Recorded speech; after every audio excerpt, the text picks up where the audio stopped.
28가지의 인쇄 용어에 대해서 설명을 드렸는데요.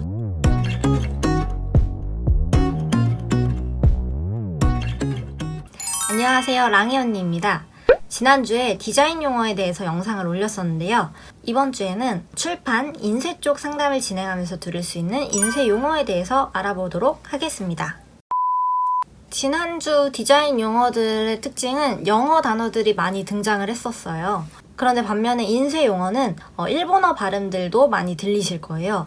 그런 이유를 제가 또 찾아봤더니 프린터 기술 자체가 일제시대 때 많은 발전을 하게 되면서 영어나 일본어의 발음이 많이 남아있게 된 거라고 해요. 그래서 아무래도 이 단어들을 좀 자주 사용하지 않는 일반인이라면 약간 생소하게 들리실 수 있고 알아듣기도 힘들고 헷갈릴 단어들이 좀 많은 것 같아요. 그리고 최근에는 이런 일본의 잔재를 없애기 위해서 우리말로 바꾸는 노력이 이어지고 있는데요.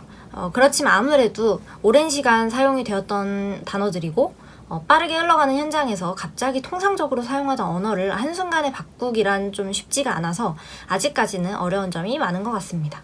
그래서 오늘은 자주 사용되는 인쇄 용어에 대해 정리해 드리겠습니다. 시작해볼까요? 첫 번째, 떡제본입니다. 지금부터 제본의 방식에 대해서 먼저 설명을 드릴 건데요. 첫 번째 떡제본은 종이 끝을 본드에 칠해가지고 붙이는 방식이에요. 요거는 제가 직접 손으로 그림을 그려서 옆에다가 이렇게 띄워 놓을게요. 그리고 두 번째는 무선 제본입니다. 무선 제본은 접지를 풀 또는 본드로 붙이는 제본 방식이에요. 실로 묶는 게 아니라서 무선이라고 부르는 거고요. 떡제본이랑 혼동해서 사용하는 경우가 있는데 본드로 붙이는 방법은 같지만 방식에 있어서 엄연히 다른 제본 방식입니다. 현재 서점에서 팔리는 대부분의 도서가 이 제본 방식을 사용하고 있어요. 세 번째는 중철제본입니다. 중철제본은 펼친 면을 순서대로, 그러니까 양쪽 페이지를 한 장에 인쇄를 해서 가운데 철심을 박아가지고 제본하는 형태예요. 요거는 주로 우리 카탈로그나 쪽수가 적은 잡지 등을 볼 때 많이 볼 수 있는 제본 방식입니다. 네 번째는 반양장 제본입니다. 이 형태는 무선 제본이랑 같아 보이지만 16장씩 묶인 내지를 실로 꿰매어 묶는 방식입니다. 때문에 무선 제본보다는 견고하지만 단점은 펼침성이 좋지 않고 가격 단가가 높아지게 된다는 단점을 갖고 있어요. 그래서 주로 장기 보관할 책이나 고급스러운 책에 주로 사용을 합니다. 다섯 번째는 양장 제본입니다.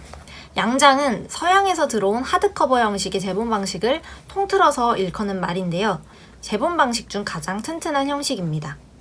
반양장처럼 16장씩 접은 내지를 실로 꿰매어 접착제로 책 등에 부착될 부분을 붙여 묶음을 만들고 그 위에 두꺼운 합지나 가죽, 천 혹은 종이 등의 사바리로 싸놓은 표지를 붙이는 방식입니다. 어린이 책이나 전집류에서 많이 볼 수 있는 형태인데요. 두껍고 장기간 보관해야 되는 책이나 고급스럽고 특수한 책에 많이 사용이 되고 있습니다. 양장 제본의 장점은 튼튼하고 견고하다는 점이겠죠. 아무래도 딱 듣기만 해도. 그렇지만 단점은 역시나 가격이 그만큼 많이 들고 책이 무거워진다는 점이 단점입니다. 그렇다면 여기서 제가 사바리로 표지를 붙인다 그랬는데 이 사바리가 무엇이냐? 자, 여섯 번째가 사바리입니다. 사바리는 책의 표지 부분을 단단하게 하기 위해서 천이나 종이를 이용해서 감싸는 방법을 사바리라고 합니다. 일곱 번째는 접지, 날개입니다.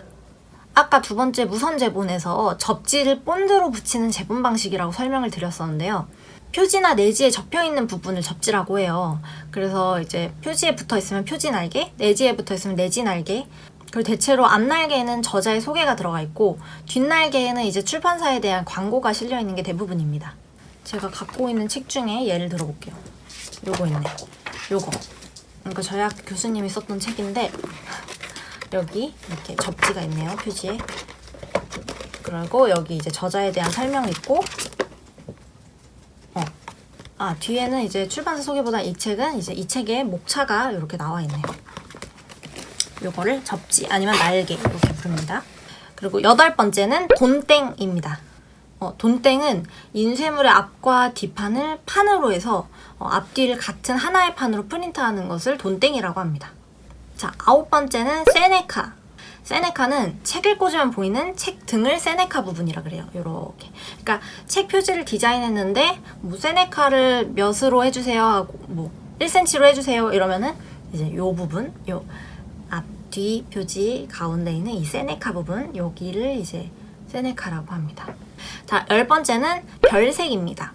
자, 별색은 사원색인 CMYK의 조합으로 만들어지지 않는 별도의 컬러를 별색이라고 합니다. 예를 들면 은색과 금색은 CMYK로 구현이 안 되죠. 그런 거를 별색이라고 합니다. 자, 11번째 우라입니다. 우라는 각종 인쇄물의 뒷면을 우라라고 부릅니다. 자, 12번째는 조아이입니다. 조아이는 접지로 된 종이들을 순서에 맞게 정리하고 구성하는 것을 조아이라고 부릅니다. 그리고 13번째는 판형입니다. 판형은 책을 비롯한 작업물의 크기를 판형이라고 지칭합니다. 그리고 14번째는 오리꼬미입니다. 오리꼬미는 내지보다 큰 별지를 접어서 접장에 끼워 넣는 인쇄물과 그 과정을 일컫는데요. 우리가 흔히 보는 잡지나 카탈로그에서 많이 사용되는 방법입니다. 자, 15번째는 하리꼬미입니다. 하리꼬미. 하리보라고 할 뻔했어. 이 하리꼬미는 인쇄에서 용지 판형 안에 낱장의 페이지를 순서대로 배열하는 작업을 일컫는 인쇄 용어입니다. 16번째, 도비라입니다. 도비라는 일본어로 문짝이라는 뜻이래요. 저는 일본어를 모르니까 몰랐는데 도비라가 문짝이라네요. 이 도비라는 내지와 내지 사이에 들어가는 소제목별 페이지를 도비라라고 부릅니다. 17번째는 난장입니다. 난장은 한 권의 책자에서 페이지의 순서가 뒤바뀌거나 흐트러져 들어간 거를 난장이라 그래요. 이것은 공정에서 접장이 페이지 순으로 바르게 장합되지 않은 데서 일어나는 사고인데요. 뭔가 난장 하면은 난장판 이런 게 약간 연관으로 이렇게 생각이 나서 뭔가 어떤 느낌인지 알 것 같죠? 그리고 지금 18번째부터는 후가공에 대해서 명칭을 알아보도록 하겠습니다. 18번째는 합지입니다. 합지란 종이의 두께를 두껍게 만들기 위해서 판지 뒷면에 얇은 종이를 풀로 붙여서 보강하는 공정을 말합니다. 판지의 보강에는 가장 좋은 방법이지만 풀의 농도를 섬세하게 잘 조절해야 된다는 어려움이 있어요. 그리고 19번째는 도무송입니다. 이 도무송은 학교에서 과제하시면서도 많이 들어보셨을 거예요. 과제로 뭐 출력하러 갔을 때 많이 들을 수 있는 말인데, 이거는 리플렛이나 박스 등 종이를 특정 모양으로 재단하는 작업을 도무송이라고 합니다. 20번째는 귀돌이입니다. 이 귀돌이는 명함이나 연화장에 주로 사용이 되는 후가공 방법 중 하나인데 모서리를 둥글게 자라는 것을 뜻합니다. 그래서 우리 명함들 중에 보면 제 명함을 비교해 볼게요. 제 명함은 이거예요. 이건데 이 명함이 지금 제 거는 되게 뾰족하죠. 근데 요거를 둥글게 된 명함들이 있어요. 끝에가. 그럼 요거는 네 군데가 다 귀돌이가 들어간 거겠죠. 근데 가끔 멋을 내려고 이렇게 한 모퉁이씩, 이렇게 대각선 모퉁이씩만 귀돌이를 한 경우에는 이제 요 부분만 또 후가공이 들어간 거겠죠. 그래서 그거를 후가공으로 귀돌이를 요청해서 후가공을 할 수 있습니다. 그리고 21번째는 박인쇄입니다. 박인쇄는 금박지랑 은박지 많이 들어보셨죠? 이런 색깔이 있는 필름을 동판에 눌러서 종이에 붙이는 후가공 방법 중에 하나입니다. 그래서 종류는 방금 말씀드렸던 금박, 은박이 있고, 그리고 추가로 홀로그램 등이 있습니다. 22번째는 미싱입니다. 미싱은 쿠폰이나 티켓처럼 쉽게 이렇게 뜯어낼 수 있도록 이렇게 점선을 뚫는 것을 의미합니다. 그리고 23번째는 라미네이팅입니다. 이빨 라미네이트 아니고요. 필름을 이용해서 책 등에 비닐을 입히는 작업인데요. 접착제를 발라서 무광 필름이든 유광 필름이든 혹은 UV 비닐 필름을 종이에 씌워서 코팅하는 후가공 방법 중 하나입니다. 24번째는 에폭시입니다. 에폭시는 강조하고 싶은 부분을 원하는 모양으로 볼록하게 투명한 코팅을 입히는 후가공인데요. 예를 들면 우리 예를 들 게 없네요. 25번째는 형압입니다. 형압은 종이의 특정 부분을 강조하기 위해 돌출시키거나 아니면 온폭 들어가게 하도록 압력을 가하는 후가공 기법입니다. 자, 26번째는 창문입니다.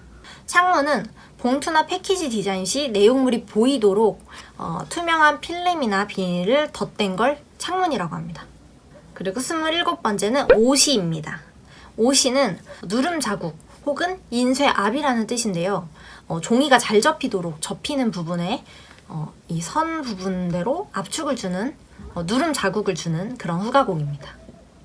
예를 들면은 우리 졸업 전시 같은 거 할 때 패키지 디자인 같은 거 하잖아요. 그런 거 할 때 이제 종이가 이 상자 모양을 잘 낼 수 있도록, 잘 접힐 수 있도록 그 접히는 부분들을 이렇게 오시를 줄 수 있겠죠. 마지막 28번째는 타공입니다. 타공은 딱 들었을 때 어떤 느낌인지 알 것 같지 않나요? 종이에 구멍을 뚫어 가공하는 후가공인데요. 예를 들면은 우리 귀걸이택 보시면 귀걸이택도 이렇게 명암 크기로 요즘에 출력해가지고 귀걸이 꽂아서 판매하잖아요. 그럴 때 귀걸이를 꽂을 수 있도록 요만한 1~2mm짜리 타공을 뚫어가지고 제작을 할 수 있겠고, 아니면은 뭐 다이어리를 제작하겠다. 그래서 다이어리를 이렇게 스프링을 꽂기 위한 타공을 한 20개를 하겠다. 뭐 이런 후가공을 타공이라고 합니다. 자, 제가 알고 있는 28가지의 인쇄 용어에 대해서 설명을 드렸는데요. 좀 도움이 되셨을지 모르겠어요. 다음번에도 유익하고 재밌는 영상 가지고 올 수 있도록 노력하겠습니다. 다음에 봐요.